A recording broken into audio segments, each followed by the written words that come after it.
all for coming. We have a fantastic talk today. It's a real privilege for me to get to introduce him. This is Karsten Nohl, and Karsten dispels at least 3 common myths that we hear from many of our students. The first is that no one ever finished a PhD, and Karsten did successfully finish a PhD and graduated from the Community University in Central Virginia just about 4 years ago. The second myth is that you can't work on fun and exciting real-world problems as an academic. And Karsten did several really exciting things while he was a PhD student, and has gone on to continue to do very exciting things that have big impact on the real world, and he'll tell us about some of those today. And the third myth is that if you want to build an exciting company, you have to go to Silicon Valley. And lots of people seem to think that, and Karsten has built a very interesting, successful company headquartered in Berlin. So we're very lucky to have Karsten here today, and I will hand things over.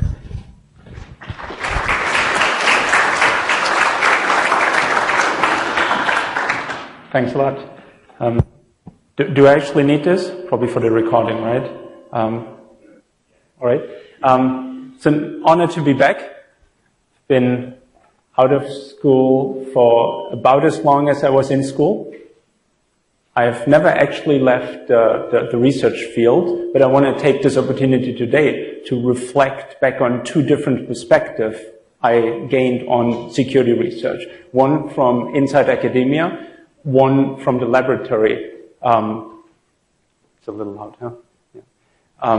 That I'm leading now in Berlin. And that laboratory does work for large corporations in helping them improve their security posture, anticipate future risks, and helping them solve real-world problems, as they've told it. So in some sense, my research now is forced to stay relevant from an industry perspective.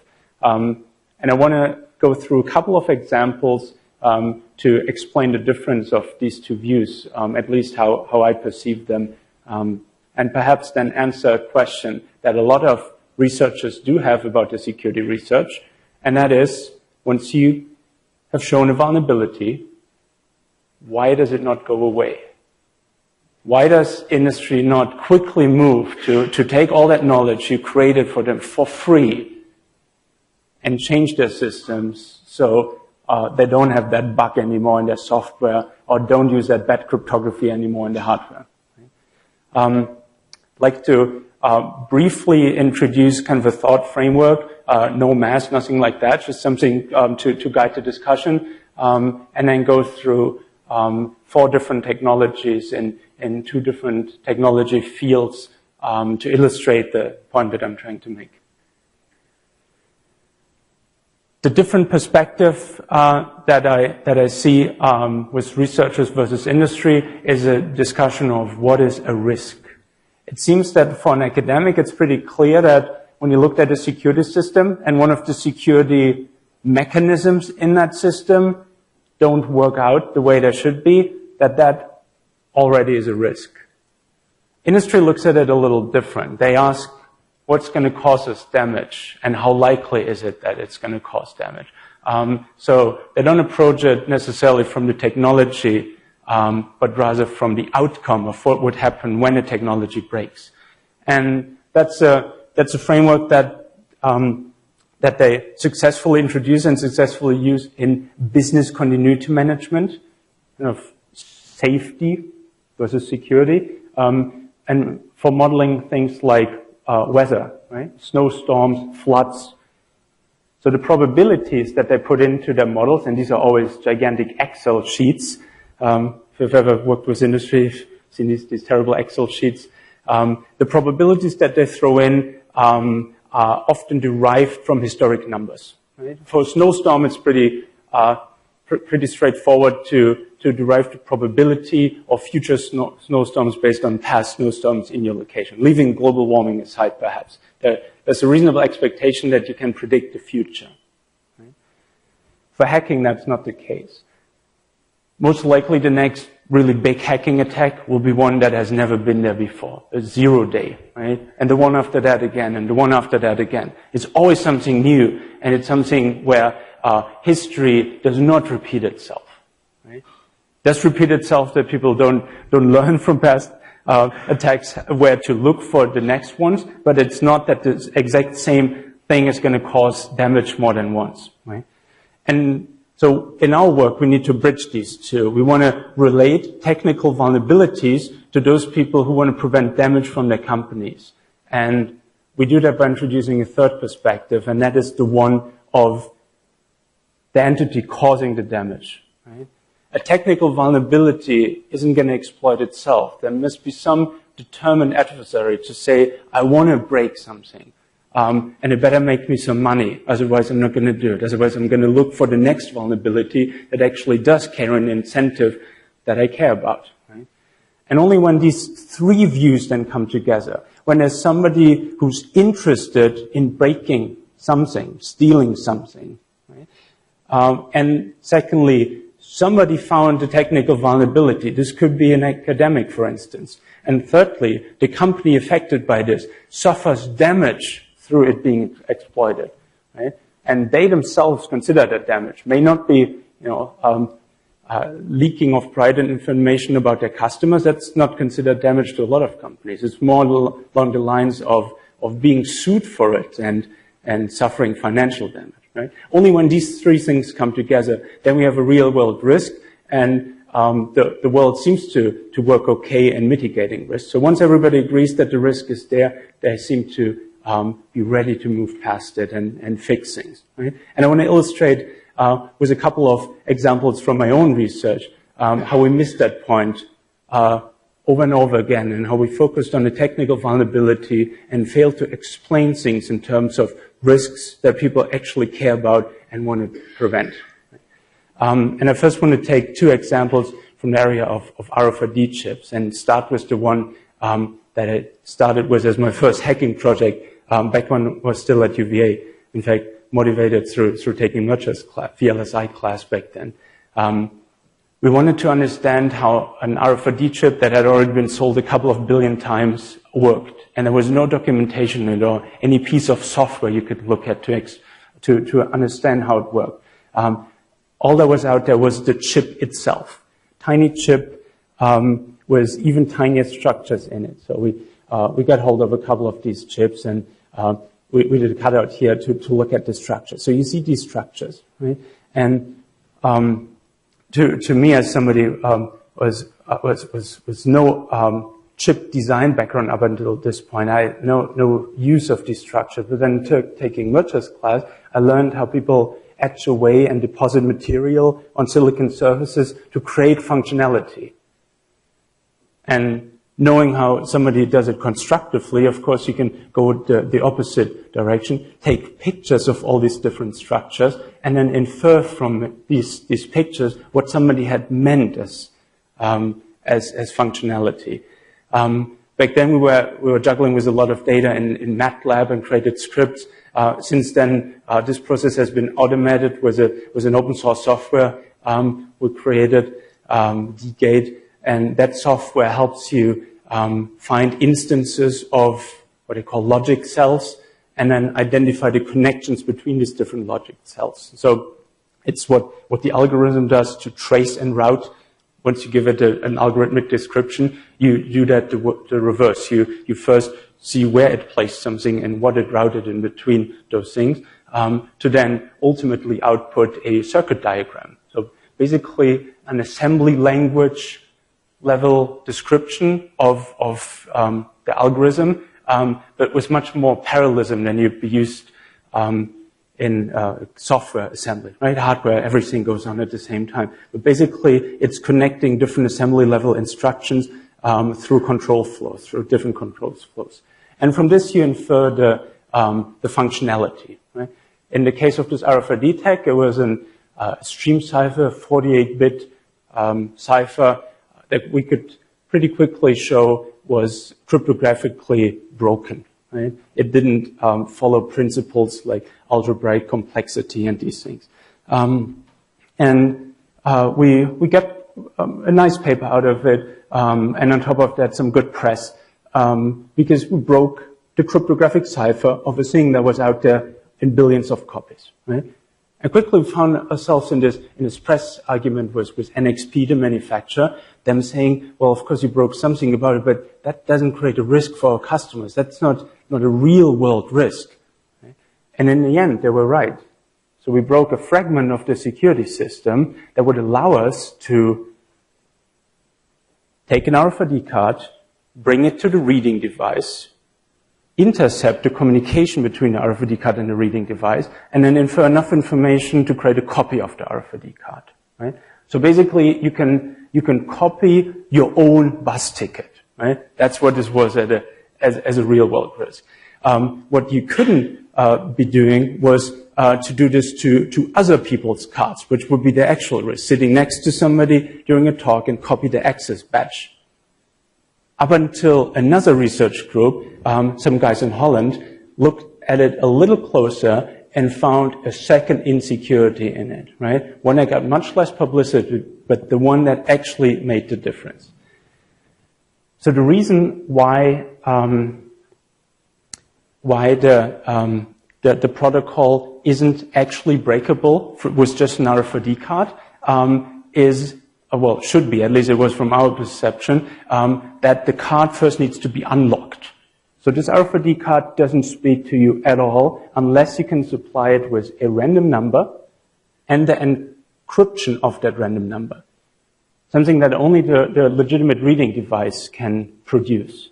Right? And only after this unlocking, the RFID tag would come back with its part of the authentication. And if it was really this straightforward, just send the random number and the encrypted random number, then in fact we couldn't break anything meaningful with this. You could only break your own stuff, bringing it to the legitimate reading device. Right? However, the protocol is a little bit extended beyond a simple idea by including some parity bits, a checksum. A total of 8 parity bits. And this RFID tag behaves differently when these checksum bits happen to be correct, but the authentication isn't. Right? So there's 3 cases now. You send data to the tag that's valid all the way, both the checksum and the encryption work out, and it responds properly. The second obvious case is you just send random stuff to it, and both these checks fail, and it won't respond at all. But the third case is you send random data to it, and the checksum bits happen to be correct. These are just 8 bits, right? So once in a while, every 250 times, they will just fall in place.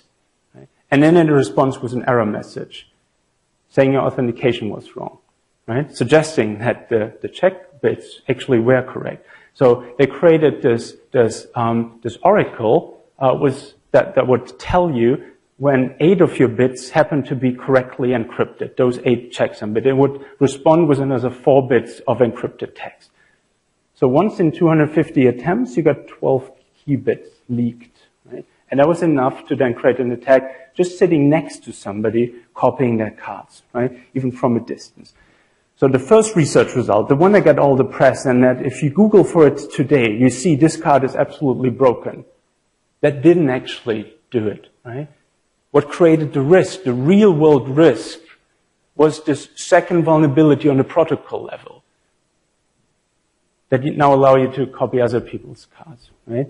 And that differentiation is exactly what industry is often emphasizing, that they'll only move when there is a risk. And given this second possibility, a lot of people did move away from the technology. Not necessarily for bus tickets, the predominant application here, but in access control badges into companies and governmental buildings.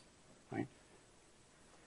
Now, interestingly too, this second vulnerability is the one, from my perspective, that should be criticized a lot more. With the first one, it's not so easy to decide whether they did anything wrong. These were pioneers in RFID. Putting in a big encryption function, more secret key material, always comes at a cost, right?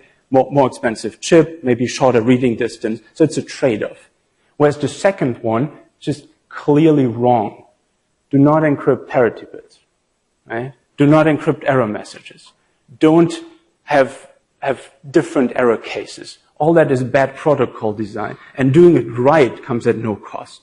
Right? So from a lessons learned perspective, most of these lessons are in this undershadowed part of the hack. right? Moving on to a similar technology that shares a similar characteristic in terms of getting its publicity kind of in the wrong spot. Car keys. Pretty much every car key today, all the ones with a plastic portion, have an immobilizer chip in it and had been for the last 10 years or so. And these are very successful in combating theft. The chips work very similar to this MyFair chip that we just looked at, just on a different frequency, 100 some kilohertz instead of megahertz. And they again use a challenge response protocol. This time the car supplies a random number and it wants to get proof that the key fob can encrypt that random number with the right cryptographic key, right? And that part, just one back and forth, then allows the car to start, kind of the immobilizer functionality. The protocol continues, though, with completing a full mutual authentication, also send a random number in the other direction, get that properly encrypted, to unlock the immobilizer so you can store data in it. Kind of added functionality that's not quite immobilizer required, but all of them do it. For instance, the immobilizer will always store your current mileage. Every time you start the car, it puts the mileage in, such that when your car gets stolen, the insurance company knows what the mileage was, right? They pay you based on that information, right? So it's this extra functionality that actually gets them into a little bit of trouble. But we'll look at it in a couple of slides. There's three dominant players in this immobilizer market. There's Texas Instruments with a 40-bit block cipher. There's again NXP with a close cousin of the MyFair chip, the High-Tech 2 it's called in cars. And then there's a Swiss smart card company. They produced this MegaMOS chip. And they all come with proprietary encryption with different security levels, but all of them were broken one way or another. The DST-40, that was broken by some CMU guys, I think. No. What's the university in Baltimore? Johns Hopkins. Back in 2005, that was one of the first papers I read when getting into grad school. They reverse engineered the cipher from software and just brute forced the entire key space with 5 FPGAs. It took them an hour. Right? So 40 bits is just too small to even be secure against brute force. Now that very same attack doesn't scale to the next one on the list, which uses a 48-bit key, right? 8 bits more, that means 250 times more effort. You'd need that stack of FPGAs 250 times, right? Conceivable, but probably unlikely if somebody's just trying to steal a car, for instance. So we looked at it from a slightly different angle, and we wanted to understand its cryptographic strengths rather than just the length of the key type strengths. And we started looking at the cryptographic structure of this function. As I said, close cousin of this MyFair. So the work we've been doing on MyFair definitely helped with this. And so perhaps I need to introduce one idea to get across how this type of an attack works. We want to express an entire cryptographic function in simple equations, and not as a program like you would usually see, but in simple equations that define every output bit in terms of the input bits. Right? So let's say you only allowed yourself the AND and OR character, right? Typical CNF type description. Everybody knows CNF, right? So it's basically formulas that only have ANDs and OR in it, right? And if you want to describe an output bit of a function that has 48 input bits, you can have terms in that output function, such as, x1 and x2, and let's say x4, and then you have terms like x1, x2, like an AND of the two, right? And x1, x2, x3, all the way up to x48, so a very big AND of 48 terms. And all of these are OR together. And every function in the world can be described this way. Right? But the number of possible terms in that function 2 to the 48. Right?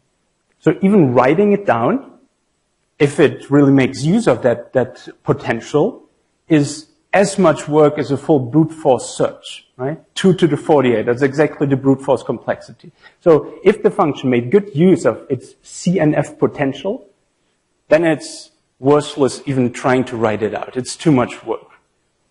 We found, though, that with a lot of ciphers from the 80s and 90s, they used this basic construct of an LFSR. That's where you munch up bits by keep XORing them together, right? And now let's introduce one more possible operation in our CNF. Let's allow the XOR also.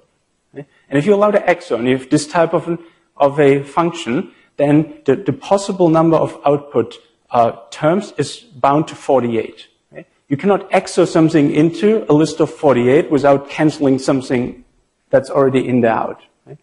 So the functions that this high-tech 2 produces, if you only allow the XOR character on top of what usually people do in CNF, shrinks from 2 to the 48 to 48, right? There's an order of magnitude in complexity. It bumps up a little bit again, maybe to degree 5 or 6 through an output function they do, but they only do this function once. Most of the operations are happening in this LFSR. So that means for this high-tech 2, we can spell out these output functions, right? Which for most good cryptographic systems shouldn't be the case. And then we throw this into modified satisfiability solver. So a standard mathematical tool people use to solve equations. And the only modification we did to the satisfiability solver is to teach it the XOR function.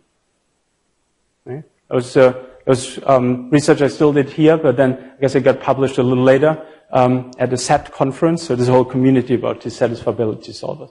And what this SAT solver allows us now is what I want to call a smart brute force attack. And that looks something like this. This is a brute force sweep through the entire possibility space of high-tech 2, right? But it's not 2 to the 48, and that's the smart part of it.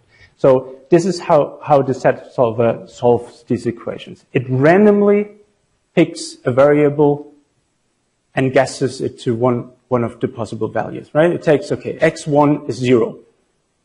And then it looks at all the different equations it spelled out and simplifies them. Wherever you have an x1 term, you put a 0 in. And a lot of things shrink and simplify, right? Then you do this again. Let's say take x1 or x2 and you again guess it to 0. And that further simplifies the things. And that's this tree. Kind of guesses once, twice, 3, 4, 5, 6, 7. And these terms get simpler and simpler and simpler, right? Until eventually, all the way down here, it gets something like 40 different variables already. The equations are generating the contradiction. Right? The equations, two of the equations are so simple now that they actually predict something, but they predict different things. Right? So you know that in your guessing up until here, you made a mistake somewhere. Right? And you remember it. You remember that this subset of guesses is invalid. So whenever in your tree of guesses, you arrive at a subset that's one shorter than the subset you had so far, you know which guess you don't even have to try anymore. Right? You prune branches all over the tree. Right? And with that added knowledge, you backtrack and you say, well, let me try the other possibility. Let me try guessing this last one to 1. Right? And again, you reach a contradiction and you remember that as well. So you prune the branch one higher. And it keeps doing this, and it keeps trying to solve equations. It keeps reaching contradiction, and it gets better and better at it, right? So it doesn't have to go all the way to 40 anymore. It reaches contradictions faster because it already eliminated a lot of branches that it doesn't even have to try. And it kind of comes back with some guesses that are so quickly generating contradiction that it doesn't have to try any part of this tree. And then eventually it wanders into parts of the guessing tree where it's getting warmer and warmer, and eventually it's kind of guiding itself to guessing all 48 correctly, right? While still remembering all these contradictions. And the contradictions is what made it not go to all the places in the tree that were not worthwhile visiting. So if you add up the things on this slide, these are a couple of thousand operations, and each of the operations is, of course, expensive. It's looking at a list of equations and simplifying them and searching contradiction. But still, 1,000 expensive operations versus 2 to the 48 brute force operations, right? That's a gigantic difference. And that's what allows us to solve high-tech 2 within like 2 seconds on a laptop. Right?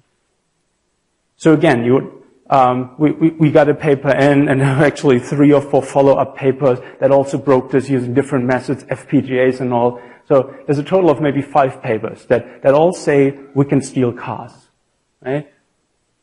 The Texas Instruments paper and all of these. And believe it or not a single car has been stolen based on these results. And I already showed you why that is. A car sends you a random number, nothing else. And what are you going to do with a random number? What's the cryptanalysis you can do on a random number? Right? The car, when there's no key present, right, will not give you anything to work with. It doesn't matter what cryptography it were to do, would it be speaking with a key? It just doesn't. Right? So a bunch of research papers, no real-world relevance. But there's one left. There's the MegaMOS, the one that uses a twice as long key, that seems to get it somewhat right, that was actually very difficult to reverse engineer, complex circuits, a little bit obfuscated, and again, no software implementation in it. So a lot more attack effort in reverse engineering it, and much more to get the set solver to solve this as well. So now we're not talking seconds anymore, now we're talking hours, and for each cert, and months in our time optimizing the set solver for us. But ironically, this much better designed cipher has the second bug we need to break it. And that is an optimization of the protocol they do. So remember, it needs to unlock the key to put the mileage in, right?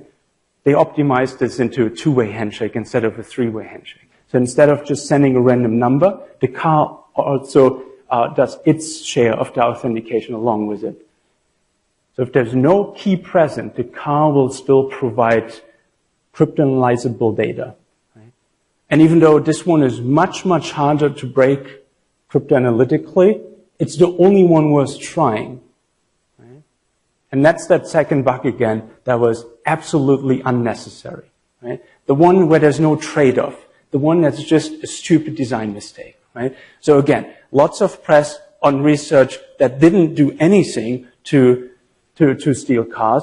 And then this last result that seems just kind of like an academic add-on to all the previous work, the only one that creates an actual risk. And the industry seems to agree to this. So we never heard anything about the high-tech research. And I don't think there was much discussion around the DST. That was all published at Usenix. The MegaMOS one, though, a group in Birmingham in Holland, they got these same results independently from us. They tried to publish this year at Usenix. They got sued by Volkswagen, and successfully so. They did not publish it, right?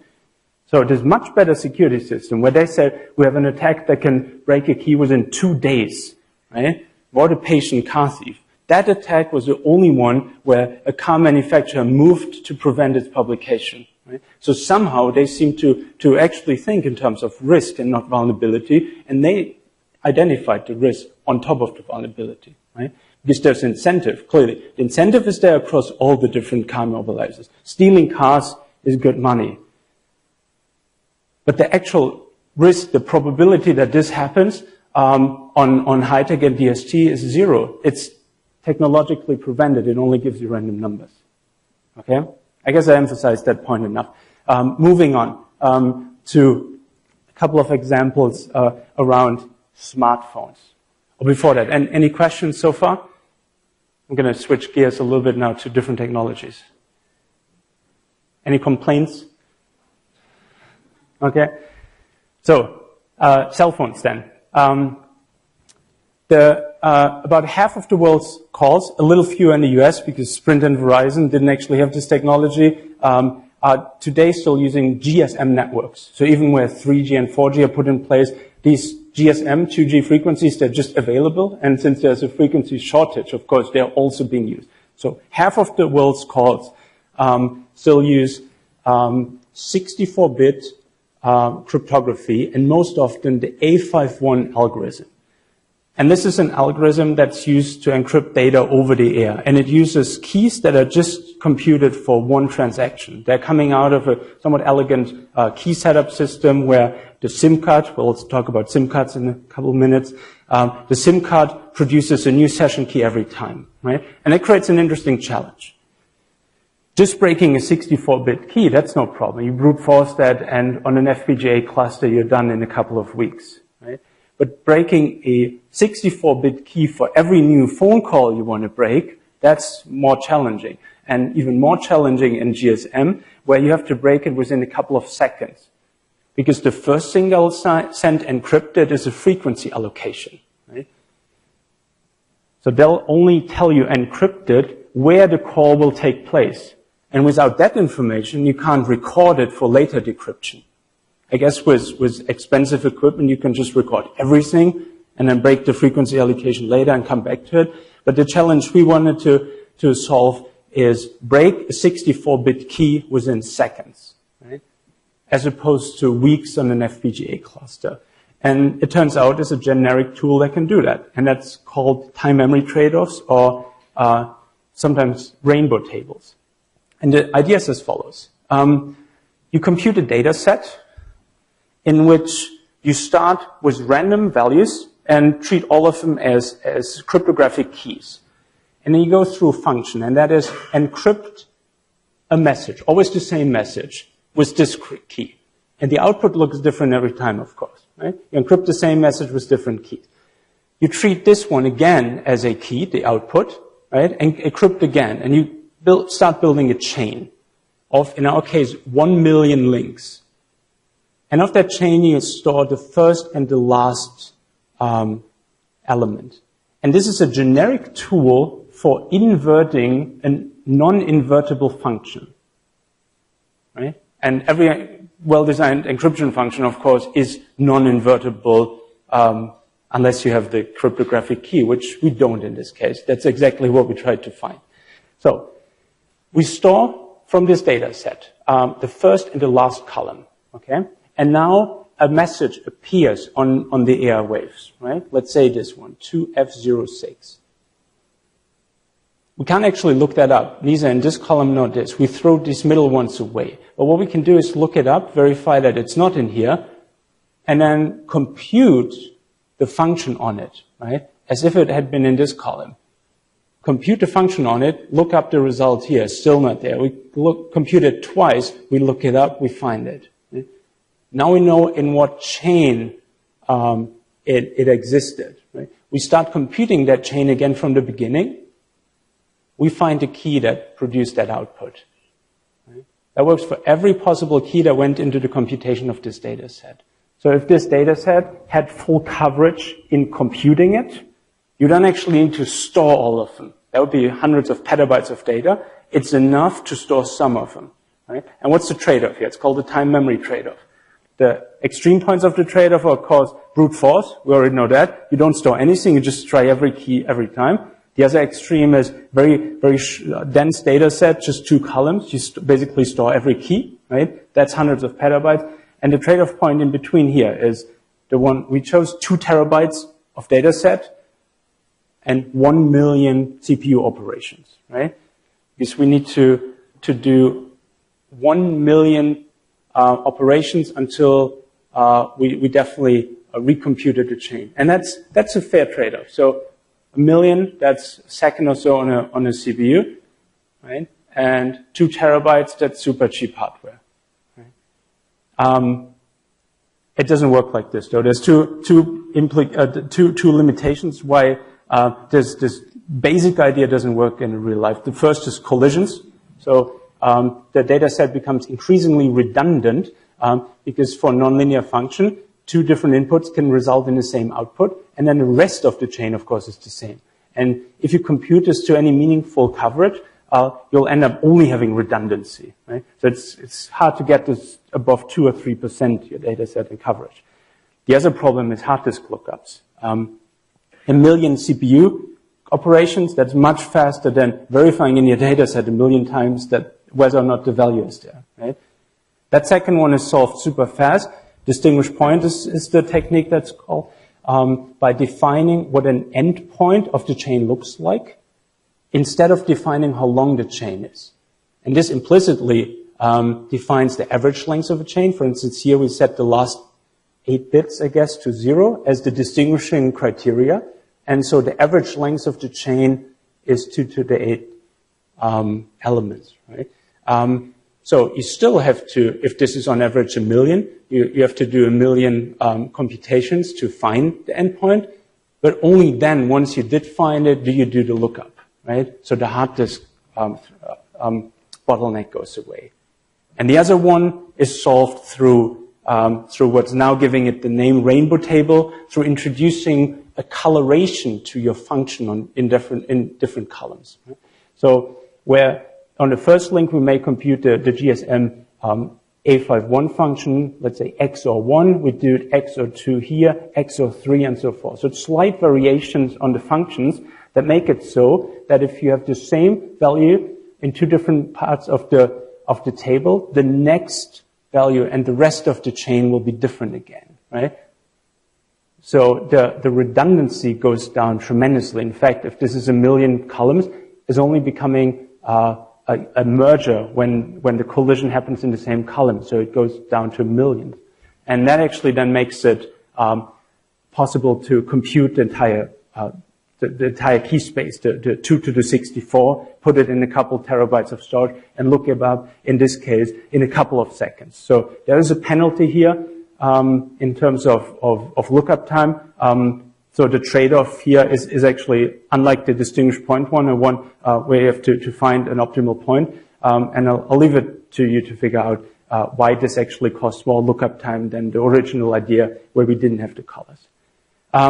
So in the end, we computed this rainbow table set, and again we find ourselves in this back and forth in the press with, in this case, the GSM Alliance, so an organization that summarizes, I guess, 400 network operators around the world. And they said this has no real practical implications, really. What are you going to break with this, right? So you can crypto-analyze a function that we use, but you got to show us what messages you do that on, right?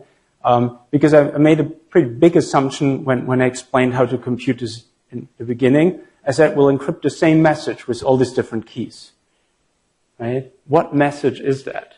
Right? What's the one message that everybody sends in every call, right?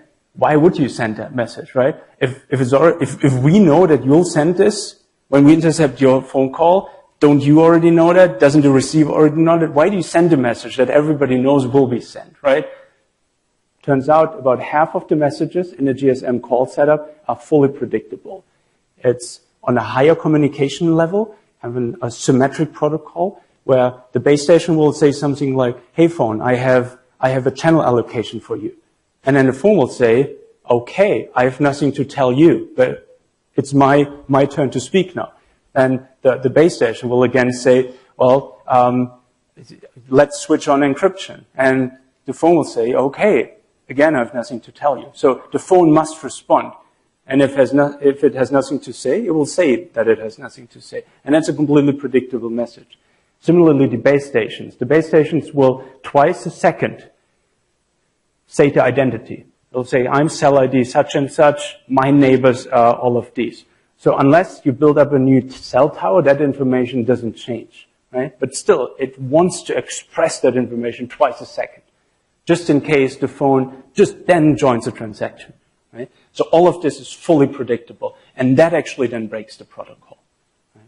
So it's not necessarily that people can break 64-bit keys only, and again, kind of a trade-off. Would governments have allowed a more than 64-bit key in 1988 when this was specified? Probably not. Would it have been more costly to put this into phones if the key was longer? Probably yes. So there's a clear trade-off. The second thing, though, this is a no-brainer. Do you encrypt information that everybody already knows? Right? Why would you? Right?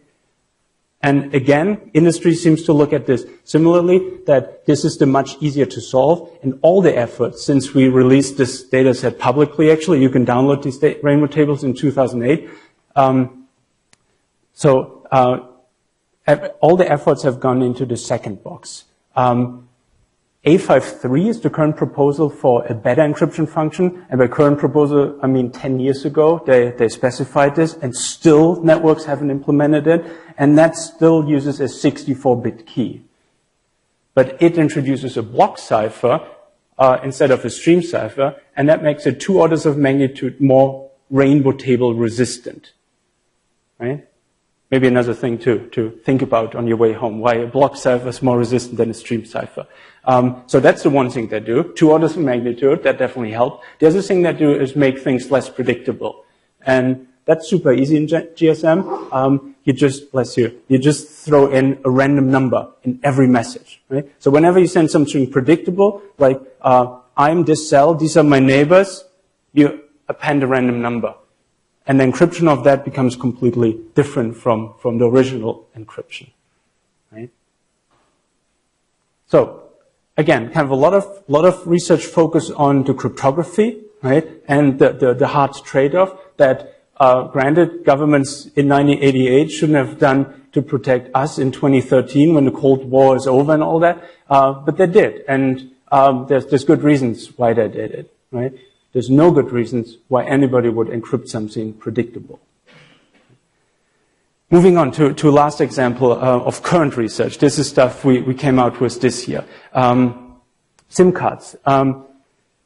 Technology that's also found in cell phones, but administered with completely different protocols, much newer protocols. We already looked at one function of SIM cards, the hashing of master keys into session keys, what you use for A51, for instance. But that's just one of many functions that can live on a SIM card. In fact, these are extensible Java environments where the network operator, not the user, not like your Android phone, but the network operator can put Java software on it and run it in your phone. And they do that for things like querying your current location, so they can decide what country you're in, what welcome message to send you, for instance, things like that, right?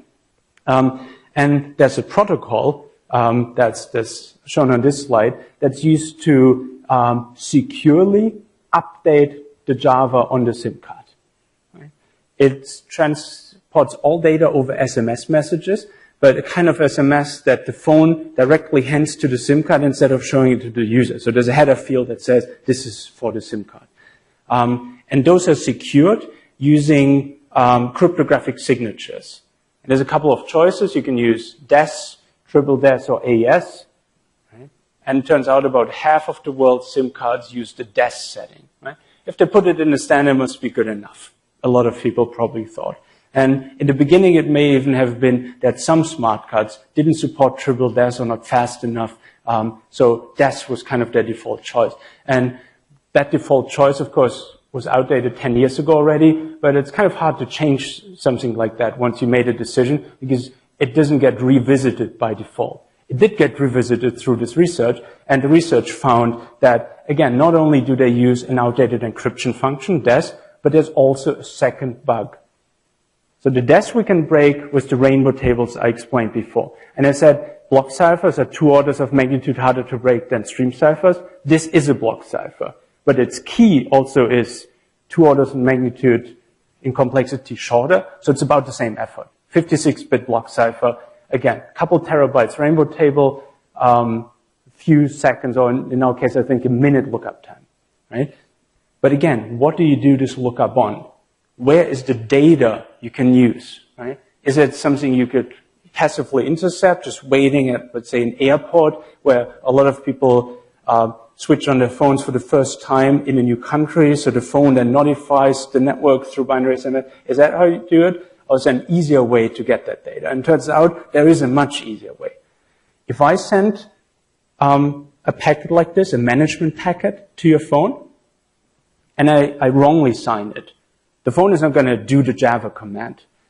But some phones, well, some SIM cards in the phones will respond with an error message saying you sent me a wrongly signed command. Please send it again. And again, a subset of those will put a cryptographic signature on that error message. Because, so maybe you implemented it so that everything gets cryptographically signed if that's the security setting. It's just something that isn't specified in the standard. So that different cards either not respond at all, respond with just an error message, or respond with an error message and a death signature. Right? And given that death signature on the predictable error message, we look it up in a minute in a rainbow table. Right? So now it becomes something, again, the old thinking was if you have your SIM card and you can then put it in a smart card reader, you can send commands to it and maybe try all possible keys. Maybe in 10 years you'll have broken this 56-bit key. That was kind of how they approached it, right? But now they have this second bug that allows me to remotely send this to millions of cards, get the responses back, crack one at a time, and install Java software on the SIM cards, right? The abuse potential of this is actually large. You'd think that the SIM card is kind of its own little thing, not interfering with your phone, but there's APIs that the SIM can use to, for instance, send text messages, even to expensive premium numbers, dial phone numbers for you, change your voicemail settings, all of that. It can track your location. It can even surf the internet for you. So this has everything a criminal would want to do to your phone, right? Everything from clickjacking to premium SMS fraud. So the incentive is there, the technical vulnerability is there, and at least for a couple of these items, the damage to the operator is there, right? Tracking your location, maybe not so relevant for the operator. Sending SMS and paying out the premium to the fraudster, and then later not being able to charge a premium to you because you can prove to them that it was their fault, that's actual money lost, right? And that's what I think got the network operators working on this extremely fast. So this is recent work of this year, and it got solved this year. The GSM work from 2008 is still not solved, right? Because all it allows you to do is track people, intercept their phone calls, and for a short amount of time, we try to throw in something like premium SMS fraud, steal their phone identities, and then send SMS on their behalf. So we threw that in an attempt to get them to solve it. What did they do? Within a couple of weeks, they switched off that possibility, leaving the user tracking and leaving the phone intercept. So there was this one configuration that distinguished the different attacks, and that was the one that they rushed to solve. And same with the SIM card. One network operator we worked with in Europe, they put 400 people in a task force to work between February and August, right? That's the priority that's had on their list. Right? Whereas the other problems, of course, they're solving them, but with fewer people and over much longer periods and with lots more budget discussions. So again, it didn't just take the cryptographic insight that a 56-bit rainbow table was you can break the SIM card. It took the insight into the protocol level that some implementers of SIM cards had chosen to send error messages that are signed cryptographically. Again, something that isn't a trade-off. These signatures don't help anybody. It's just clear stupidity on the part of the implementer. And something that we should much rather criticize than the choice that maybe a smart card 15 years ago couldn't do anything better than that, right? I guess the criticism here that there isn't enough governance around revisiting that decision and reverting it. But you see how it's much less clear-cut than with these stupid protocol designs. So this time it was us kind of adding in the second component ourselves. Usually it was others kind of revisiting our research and filling in the missing part. And this time around, it was the first time that we got industry to really line up and all work in the same direction and prevent worse things from happening, right? It also didn't hurt that we found a third bug that then allowed us to, once we are on the SIM card, break out of the Java sandbox and actually steal the master secrets of the SIM card, right? So more bugs help, and especially bugs that will tell industry that it's something causing damage to them. So that third component, I can't emphasize that enough. How much you should be trying if you want your research to be relevant, to hurt somebody with it and to get them to move, right? And somebody is not their customers. Somebody must be the operators themselves. Right? So to contrast this, one last example, and I should very clearly say that I'm not trying to say that this is bad research. I'm just saying that this is an example of very good academic research that's lacking in real-world relevance. And that's how academic research can be. But then it shouldn't be reported as changing the world. And that's something that Adi Shamir and his team did a little bit after we broke the A51 cipher, or broke it over and over again because others had done it previously, to the A53 system, the block cipher I mentioned. And that block cipher is actually also used in 3G, so UMTS. And so they found a way of taking a long segment of a key stream produced by the cipher, it's actually called Kasumi, and then deriving the cryptographic key from it. It took him 2 hours, so it still seems more complex than the rainbow table attacks, 2 hours. Right? And that got published all over the place. In fact, if you search for 3G security, that's among the first things that pop up. The Wikipedia page on 3G says that its cryptographic cipher is broken and you shouldn't be using it. So somehow it sends the same message as A51, and it kind of sends the message, it doesn't matter whether you use 2G and 3G, it's all the same, all broken, right? The catch with this is 3G doesn't send long segments of key stream. It chops up every message into tiny segments and then encrypts each of them individually, right? So there's absolutely no way to get the data out of a phone that you need to run this type of cryptanalysis. It's a purely academic result that says if they were to use it completely differently, we could break it. Right?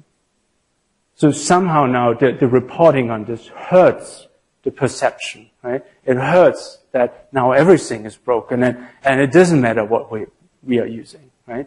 So that's just as one example where both the incentive and the vulnerability seem to be there in an academic sense, but it's actually a completely different system that they're talking about. And it's neither 3G in UMTS nor A53 in GSM that they're breaking, but it's the Kasumi cipher itself.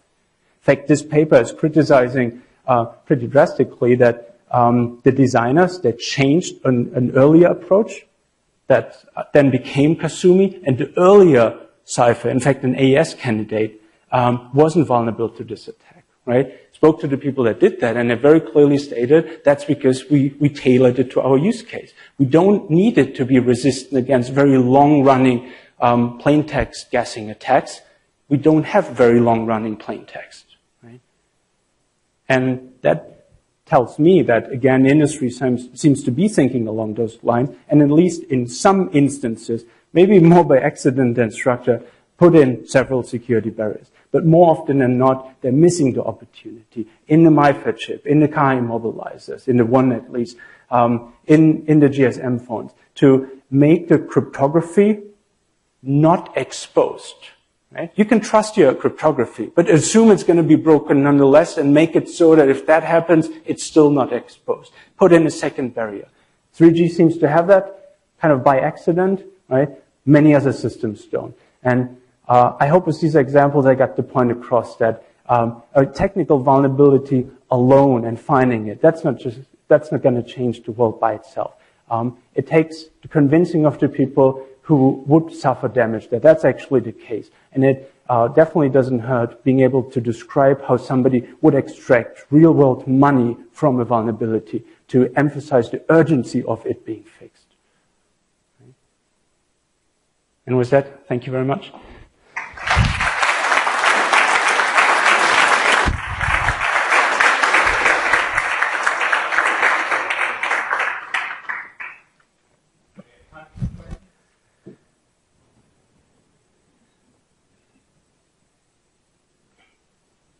Go ahead. I can repeat the question. Was there any reason you didn't focus more on like CDMA? What is the differences between GSM and CDMA in terms of cryptography? So the question is, what's the difference between GSM and CDMA, and why did we not focus on CDMA? Because we are in Europe. It's not used in Europe. It's used, 2 operators in the US use it. I guess South Korea and Japan use it. And after the invasion, Iraq got a CDMA network, a recycled one. That's not relevant for us, really, right? We're trying to understand what technology we are using on a daily basis and whether that's secure. And if we can help others prevent using the same bad technology, we'll do that. But we wouldn't necessarily look at something that's kind of a niche product from a European perspective, right? But I'd be very curious if anybody in the US has tried to look at it and found vulnerabilities, but I'm not aware of any work. But then on the 3G level, just to add that, they all became the same. So the 2G technologies are very different. On 3G and 4G, they are the same. So Sprint and Verizon, they came around and they now do global standards. Yeah, you mentioned that even though the decryption scheme exists, no card has been stolen yet, right? So if I use that decryption script and start sending out keys wirelessly, is it possible to unlock the car then? So first of all, I think a lot of cars have been stolen, just not because of these problems. And secondly, the second part of your question, we need to distinguish between remote control lock-unlock type functionality and immobilizer. These are different radio waves, these are different chips, they're completely separate. And car manufacturers try to secure the immobilizer when somebody's in the car, started, to the protection level of the value of the car. They try to protect the lock-unlock feature to the security level of a brick through the glass. So it's different technology, and the remote controls, they're always broken, right? And it's not relevant, right, when they're broken. So basically, a car manufacturer doesn't try to protect your suitcase in the car from being stolen. It wants to only protect the car itself from being stolen. Yeah, but good question. I should have distinguished the two before. Go ahead. Yeah, thanks. The great set of stories about how bugs in software can compromise systems. I'm wondering how you get from a kind of a set of anecdotes to some sort of scientific principles that would either help people systematically to avoid introducing these kinds of bugs, or that would keep systems resilient even in the presence of such bugs. Do you have any thoughts? I don't know what the scientific name for this is, but in the network security community, what I'm asking for here is defense in depth. Everything you design, assume it's broken. And then design your system again for this to not hurt you, and then assume that this extra protection you put in also gets broken, and put in a third that again protects the first two. Right? Multi-layer protection, as opposed to what they seem to be doing here. Throw in a cryptographic function somewhere and put all your money on it.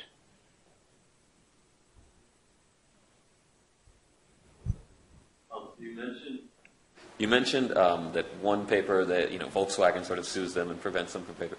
What's your general experience with sort of the industries? You're taking a view of, okay, there's a hacker who has an incentive and can damage them. They may see you guys as incentivized to sort of damage their reputation. And are they sort of hostile, or on the other hand, we want to know more about these vulnerabilities so that we can fix them? What's their attitude? So personally, I never had any problems communicating with industry. And I think that's now a self-fulfilling thing, that I can point to constructive work with large organizations and how we helped those in the past, so that if any organization now seems threatened by us, I can, through example, explain how we are not out there to hurt them. But of course, that doesn't help you if you're just starting, kind of the first time around. I think we just got lucky. NXP was extremely constructive around the MIFARE research. They agreed to meet with us, no lawyers, they flew us out to Frankfurt in that case, and they were just talking tech. And I don't know what my approach now would be had they been hostile, but kind of having the first success kind of enabled me to approach them constructively and honestly about it, right? Where I'm really just trying to help them. It also doesn't hurt that we don't try to make money off of this, right? I think that would create a weird kind of blackmail dynamic where we share something, but then we want our time to explain them, to be paid. So fortunately, we have other financing channels, more security strategy that then pay for this work to stay free, right?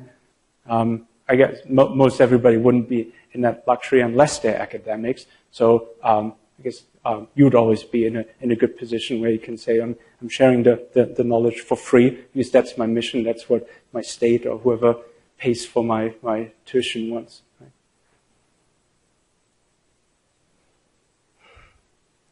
Other questions? One last question. Do we have one last question? Well then, thanks again.